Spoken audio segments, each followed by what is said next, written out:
The hum of the private jet faded into silence as the wheels touched down on the red, sun-baked runway of a quiet African airstrip. The air shimmered with heat. From the open cabin door emerged a tall man in a bespoke charcoal suit, dark sunglasses shielding his gaze, shoes polished to perfection despite the dust beneath him. Dominic Voss didn't flinch at the heat. He didn't flinch at anything. He was the kind of man who could silence a boardroom with a breath, who built his empire one acquisition at a time, carving out his place in the world through power, precision, and unflinching will. Born to nothing in the gutters of East London, he'd clawed his way to the top, ruthless, feared, and admired by those too afraid to challenge him. Before we dive in, ask yourself this. What happens when the man with everything meets the one thing he can't control, faith? If this story grabs your heart, make sure to hit that subscribe button and turn on the bell, because you don't want to miss what's coming next. Today, he wasn't here for leisure. He was here to expand his empire. A patch of land, not far from the village center, prime location, undervalued, and sitting on what would soon be a gold mine when the new highway was built. There was only one problem: it belonged to a church. His advisors had assured him it would be easy. The church was struggling, held together by faith and peeling paint. The community couldn't afford lawyers. The local government wanted progress. All he had to do was sign the deal, offer a generous buyout, and send in the bulldozers. Dominic didn't believe in wasting time. He stepped into the black SUV waiting for him and didn't bother to greet the driver. His mind was already calculating the profit margins. A hotel chain, a shopping center. He saw steel and glass where there were now dusty homes and quiet inns. As the vehicle rolled through the narrow village roads, Dominic barely looked out the window until he heard something. A sound that didn't belong to spreadsheets or silence. Singing. A chorus of voices, soft and radiant, like sun filtering through stained glass. The vehicle slowed near a worn-out white building, the church. The singing grew clearer. Harmonies rose from open windows, laced with emotion, woven with belief. It wasn't just music. It was a prayer with a melody. And then he saw her. She stood at the front of the choir, not leading with her hands, but with her presence. She didn't wear expensive clothes. Her dress was simple, flowing, the color of the earth after rain. She didn't move with arrogance, but with certainty. Her hair was wrapped, her eyes focused, her voice steady, strong enough to carry the whole room. For a brief second, Dominic forgot why he came. The SUV rolled on, but his mind stayed behind. Later that evening, at a small but tastefully decorated lodge overlooking the countryside, Dominic reviewed the deal documents again. Everything was in place. Legal hurdles cleared. Local officials cooperative. Money already. All he had to do was meet the pastor, offer the final bid, and sign off. But the pastor was unavailable. Instead, they sent someone else. The girl from the choir. She walked in with a calm smile and a folder in her hands. She introduced herself simply. "My name is Amara," she said. "I'm the youth director of the church. Pastor Chike asked me to come in his place." Dominic raised an eyebrow, amused. He gestured for her to sit, expecting her to fidget, or tremble, or even pretend to be confident. She didn't. He slid the proposal across the table. "Your church stands in the way of a project that could transform this entire region. We're offering double market value for the land. That's enough to build a better church elsewhere. Cleaner, bigger, air-conditioned." Amara glanced at the papers, then gently pushed them back. "No." Dominic blinked, unsure he heard her correctly. "Excuse me." She looked him in the eyes. Her gaze was calm, but unshakable. "This land isn't just property. It's where generations have come to pray. My grandmother was baptized there. My brother's funeral was held there. And every Saturday, the children you want to develop run through those doors looking for hope." Dominic leaned forward, his voice cooling. "Miss Amara, sentiment doesn't pay bills. What your church needs is money. I can give you that. A new location, better facilities, more members. It's a win-win." Amara stood slowly. "I didn't come here to argue. I came to deliver the message the pastor gave me. We are not selling. Not to you. Not to anyone." He watched her walk out without looking back. For the first time in a long time, Dominic Voss was speechless. He was used to deals, to people folding under pressure, chasing his favor. He was used to being the answer to everyone's prayers. But today, someone said no, and it stirred something in him he didn't recognize. Not anger, not frustration, curiosity. As night fell over the village, Dominic found himself standing by his window, drink in hand, looking out over the quiet terrain. He didn't care for faith. It was a story for the poor and the desperate, a crutch for the weak. But she was neither poor nor weak. She was something else entirely. The next morning, Dominic Voss stood at the window of his lodge suite, watching the sunrise burn away the shadows across the land he came to claim. Coffee in hand, he watched the village come alive, women balancing baskets on their heads, children chasing each other through narrow paths, and vendors setting up their stalls. But his eyes searched for one person, Amara. He didn't know why. He told himself it was strategy, understanding your opponent. That's what he was trained for. That's how he built his empire. Yet the memory of her voice, firm, unwavering, echoed louder than any business negotiation he'd ever had. She hadn't flinched. She hadn't flirted. She hadn't even tried to win his favor. She just said no. And somehow, that defiance did something no global competitor had ever done. It made him pause. Later that afternoon, his driver took him into the village. But instead of heading straight to the local council office, Dominic gave a new order. Take me to the church. The driver hesitated, then obeyed. When they arrived, Dominic stepped out, suit immaculate, shoes shining against the dusty ground. He wasn't sure what he expected. Perhaps cold stares, rejection, suspicion. But no one even noticed him at first. Children were playing soccer near the entrance. An elderly woman was sweeping the steps. Inside, soft piano chords floated through the open doors. He stepped in quietly.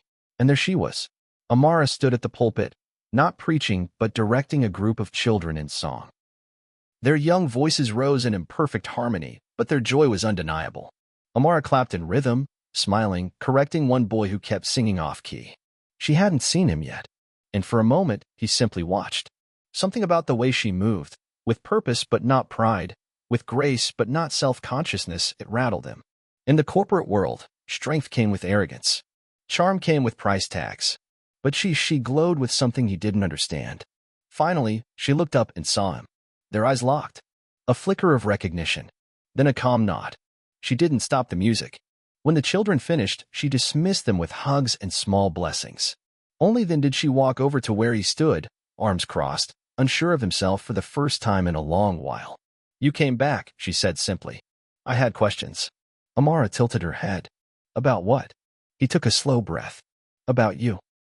About why someone like you would turn down that kind of money without even blinking. She smiled, a little sad. Because everything valuable isn't for sale, Mr. Voss. He chuckled, not mocking, but curious. You say that like you've never wanted more. A bigger life. More comfort. I have, she said. But not at the cost of my soul. Her honesty stunned him. He tried to regain control. You know, I could still make the deal happen. Legally. Politically. I could go over everyone's head. She nodded. Yes, you could. He blinked. Then why aren't you afraid? Amara looked him dead in the eyes. Because I answer to someone bigger than you. Silence stretched between them. Her gaze wasn't arrogant, just deeply rooted. Steady. Immovable. And for some reason, it didn't enrage him. It intrigued him. They spoke for over an hour. He asked questions. She answered honestly. He challenged her beliefs, and she challenged his emptiness. She didn't try to convert him. She didn't call him a sinner. She just shared her truth like someone offering bread to a starving man. Dominic left that day, unsettled. That night, instead of reviewing market reports, he replayed their conversation. He couldn't shake the way she looked at him, not as a threat, not as a prize, but as a man. He couldn't remember the last time someone saw him that way. No title, no wealth, just a man. Over the next few days, Dominic kept returning. At first, he made excuses. He wanted to understand local resistance. He was evaluating the human impact. But deep down, he knew the truth. He wanted to see her. And every time he did, she greeted him with kindness but never compromise. She invited him to stay for youth choir practice. He did. She gave him a Bible when he asked what she read so much. He took it. She corrected him when he mocked prayer. And he listened. It was the beginning of something he couldn't name. Not friendship. Not yet love. But the first crack in a fortress he'd built around his heart. Then came the invitation. There's a Sunday service this weekend, Amara said as they sat outside the church one warm evening. You should come. Dominic raised an eyebrow. Wouldn't your congregation be nervous about a wolf in a suit? She smiled. They know God can change hearts. Even the stone ones. He smirked. Are you trying to save me, Amara? She stood and dusted her dress. No, I'm just inviting you to sit in the one place where you don't have to be in control. And with that, she walked away. Dominic stared after her. And for the first time in his life, he wondered what it would feel like to let go. Sunday came faster than Dominic expected. He told himself he wouldn't go, that it was a foolish idea, a distraction. He was a businessman, not a tourist.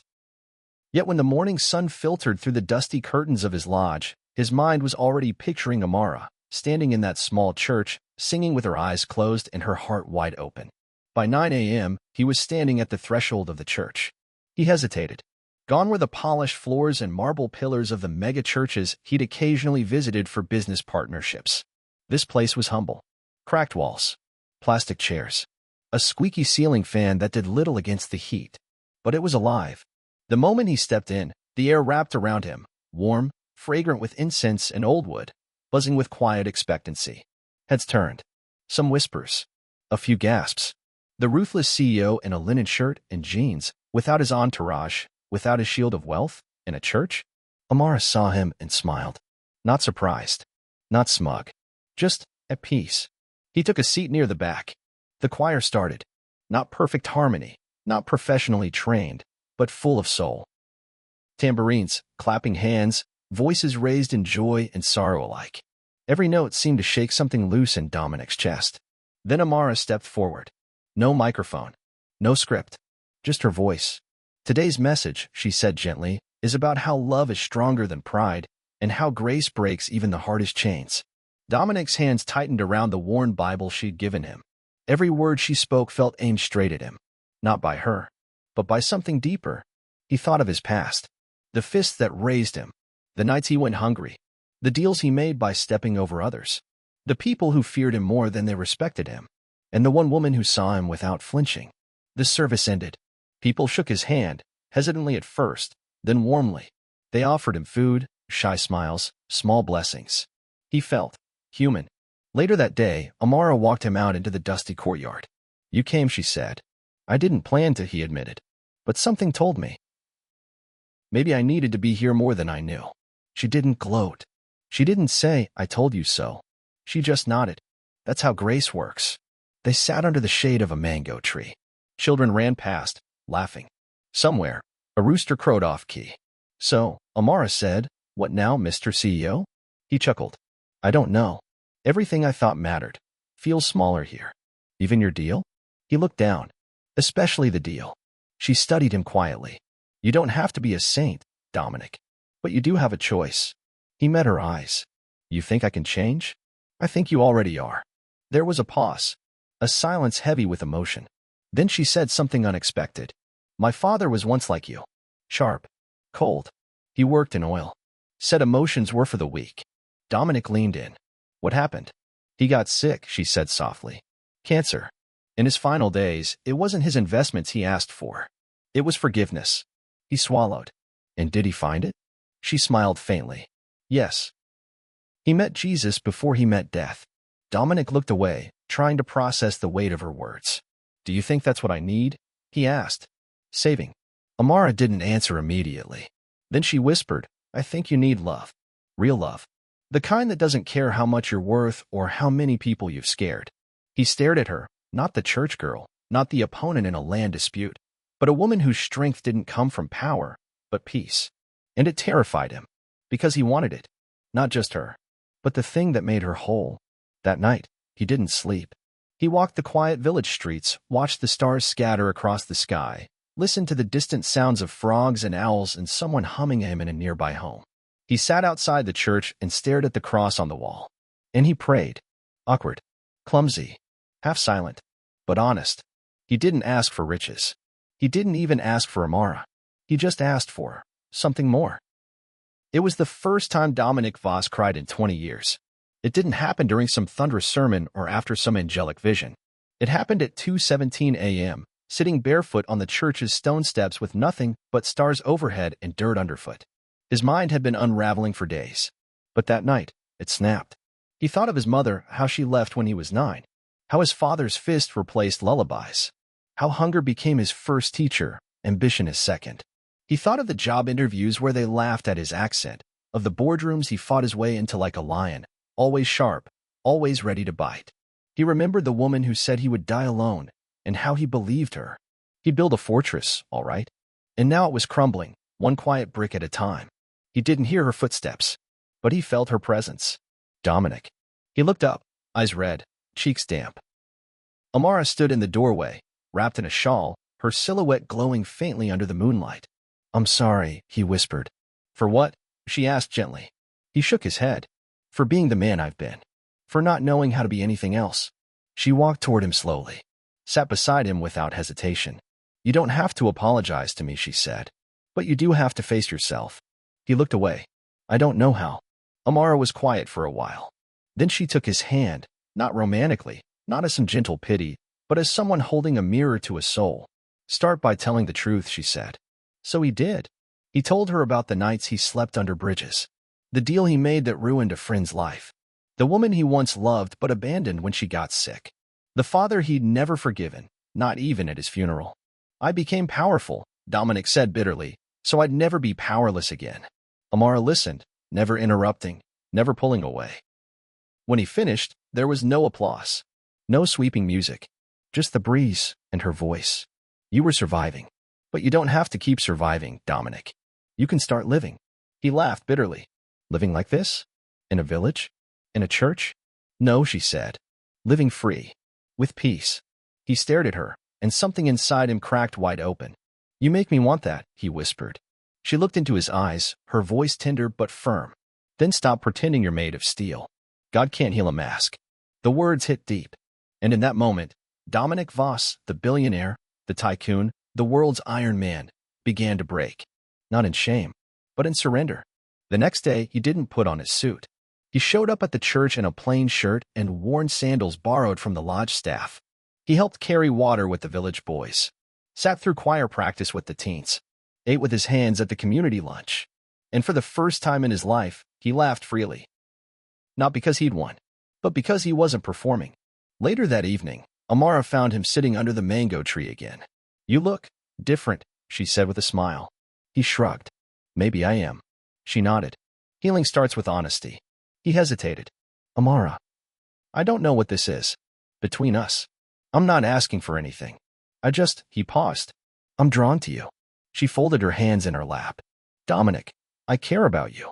But I also know your journey isn't complete. You're just beginning." "I don't want to ruin that," he said. "Not for you. Not for this." "Then don't rush it," she said softly. "Let your heart learn what it means to be whole before you ask someone to share it." He nodded slowly, understanding. She rose to leave, then turned back. "And for what it's worth, I've never met a man more honest in his brokenness." Her words stayed with him all night. That week, he skipped the investor calls. He delayed the deal. He attended more church activities than he could count. He even led a business basics class for the older teens. But the pressure from his board back home was mounting. They wanted progress. Closure. Bulldozers on site. And one morning, his phone rang. His second-in-command's voice was sharp. "Dominic, you either close this deal now, or the shareholders will take your silence as weakness. You have 72 hours. Do what needs to be done." He stood there for a long time after the call, staring at the church from his window. If he followed through, he'd lose her. If he didn't, he'd lose everything he built.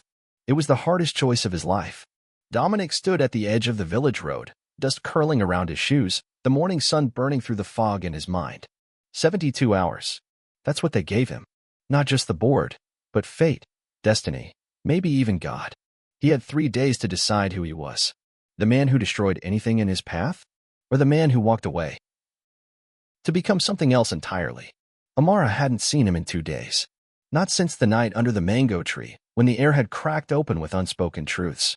She waited, patient, but wary. She felt the shift in him, like tectonic plates beneath calm soil. But she also knew change didn't always stick. Not when the pressure of an empire came crashing back in. So when he asked to speak to her privately after Wednesday night prayer service, she agreed, but guardedly. They met in the small hall behind the altar. Candles flickered. The scent of oil and dust hung in the air.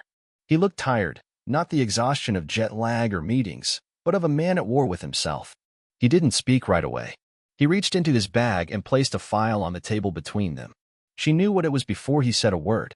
"I finalized the deal," he said, eyes unreadable. "My team is ready to break ground." I could push one button, and your church would be gone by next week. Amara's breath hitched. She crossed her arms tightly. Then why are you here, Dominic? He stared at the file, not her. Because before I do that, I wanted you to know something. Silence. I walked away from everything once, he continued. From the one person who loved me when I had nothing. I told myself I'd never need anyone again, that I could survive on ambition alone. He finally looked up. And then I met you. Amara's throat tightened. Dominic. You saw through the walls. You didn't want my money. You didn't try to fix me. You just stood firm, and somehow, it made me want to be a better man. Tears gathered in her eyes. She refused to let them fall. I don't want to lose everything I've built, he said. But I also don't want to live another day knowing I crushed the one thing that made me believe in redemption. He reached into his pocket and pulled out something small. Not a ring. A silver key. This is for the new building site, 3 kilometers from here. I bought it myself. No investors. No contracts. If the church wants to expand someday, that land is yours. Free. I won't touch this land. I've pulled the deal. Amara's hand flew to her mouth. I stepped down from the board, Dominic added, voice barely above a whisper. Effective next week. They think I've lost my mind. She stepped closer. Why would you do that? He took a deep breath. Because for the first time in my life, I know what I don't want. He looked at her with eyes raw and real. I don't want power without peace. I don't want success without soul. I don't want a life where I pass you on the street and wonder what might have been. A pause. Then, slowly, painfully, Dominic dropped to one knee. Amara's heart stopped. He didn't open a box. He didn't make a spectacle. He simply took her hand and said, I'm not asking for forever. Not yet. I'm asking for a beginning. Not as Dominic Voss, the CEO, but as the man who sat outside your church and cried like a child. As the man you believed could be more. She knelt too, tears streaming freely now. This isn't about saving you, she whispered. It's about choosing each other. They sat there on the floor, 2 hearts finally breaking through pride and pain. No orchestra, no audience, just grace. The next day, the news broke. Dominic Voss had stepped down as CEO of Voss Global. Speculation ran wild. Some said he had a breakdown. Others said he had a scandal. But those who mattered, those who saw him sweeping the church courtyard in bare feet, those who watched him help install the new choir sound system with the teens they knew. He hadn't fallen. He had risen. And Amara? She didn't say yes to a man with a title. She said yes to a man who chose love over leverage. The city forgot him. It didn't take long. New CEOs rose. Stocks stabilized. News cycles moved on. Dominic Voss was no longer the man in the headlines, no longer the center of the financial universe. His name faded from boardroom lips and Fortune magazine covers. But in the quiet village with the small white church, he was more known than he'd ever been. Not as a titan, as a man. Weeks passed, then months.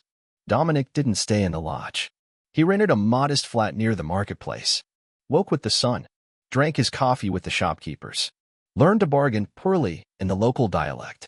Amara laughed every time he messed up a word, and he pretended to be annoyed. But he loved it. He helped paint the church, taught free business skills classes for young adults, organized a microloan fund with his own savings. And every Sunday, without fail, he sat in the 3rd row of the sanctuary, hands folded, Bible open, not because it was expected, but because it became his breath. Amara watched the change in him not with disbelief, but with quiet reverence. The pride that once clung to him like cologne was gone. In its place was humility. Not weakness, but a different kind of strength. The kind that holds a child's hand before bedtime. The kind that carries groceries for a neighbor without needing thanks. The kind that finally knows the difference between noise and meaning. One particular Sunday, the church overflowed. Not with tourists or paparazzi, but with people from neighboring villages. They had heard the rumors about the CEO who gave up everything, about the girl who didn't bend, about the miracle that didn't look like lightning but like love. Amara stood before the crowd, nervous. Dominic noticed. He reached over, gently squeezed her hand. You were made for this, he whispered. She smiled, breathed deep, then spoke. God doesn't always change your circumstances, she said, her voice clear and rich. Sometimes, he changes you. And that changes everything. Her eyes scanned the congregation, finally landing on Dominic. She didn't need to say more. The message had already been preached in his life, his choices, his surrender. That afternoon, While the church hosted a community feast, Amara and Dominic stole away to the hill behind the village. The same hill he once looked down from, calculating profits. Now he just saw home. They sat beneath a baobab tree, breeze ruffling the tall grass. He turned to her, serious. "I never thought I could live without everything I built," he said. "Now I realize. I was never really living." Amara leaned her head on his shoulder. "You just needed to remember who you were before the world told you who to be." They sat in peaceful silence for a while. Then Dominic asked, "Do you think they'll ever believe this story?" Amara chuckled. "Does it matter?" He smiled. "No, not anymore." Just then, a small boy ran up the hill, breathless. "Uncle Dominic," he cried, holding a note. "Mama says you forgot the rice." Dominic laughed and stood, lifting the boy into his arms. "Tell Mama I'll make it up to her with extra beans." The boy giggled and ran off. Amara looked at him, the man who once wore arrogance like armor, now covered in dust and sweat, grinning like a fool. This was love, not in roses or grand gestures, but in rice, in laughter, in presence, in a life rebuilt, not on steel and glass, but on grace and truth. Dominic had returned, not to power, to faith, and faith had welcomed him, not with thunder, but with open arms. A year later, the village bloomed with more than just wildflowers. The once faded church had been repainted by dozens of hands, many of them belonging to the very youth Dominic once taught. The cracked windows had been replaced, the leaking roof repaired. But the spirit of the place remained untouched, humble, holy, honest. The sun was high when the bells rang, not for prayer this time, but for love. The villagers gathered early, filling every seat and corner of the sanctuary. There were no gold-plated decorations, no media coverage. Just garlands made from local flowers, laughter echoing off the walls, and the sound of barefoot children running between rows. Amara stood before the mirror in the tiny church office, adjusting her veil. Her dress wasn't imported or designer. It was handmade by the women's ministry, with every stitch sewn in prayer. Her hands trembled, not from fear, but awe. How had life brought her here? She heard a knock. It was Mama Igioma, the midwife-turned-matchmaker who had always said, "Child, the man you marry must respect your calling, not compete with it." Amara smiled. "You were right." Mama Igioma winked. "I'm always right." Out in the sanctuary, Dominic stood at the altar. No tuxedo. A clean white shirt, local woven sash around his waist, and eyes that looked like peace finally had a name. He turned as the music began, not a formal wedding march, but the youth choir singing her favorite hymn. "You are the one who sees me." And then he saw her, Amara, walking down the aisle with a joy that made every light flicker brighter. She didn't just walk toward him, she carried every day of patience, every prayer, every word she had ever spoken in faith. When she reached him, Dominic whispered, "I dreamed of this, but it never came close." She smiled through tears. "That's because grace writes better stories than we do." Pastor Chike officiated, his booming voice thick with emotion. He looked at Dominic.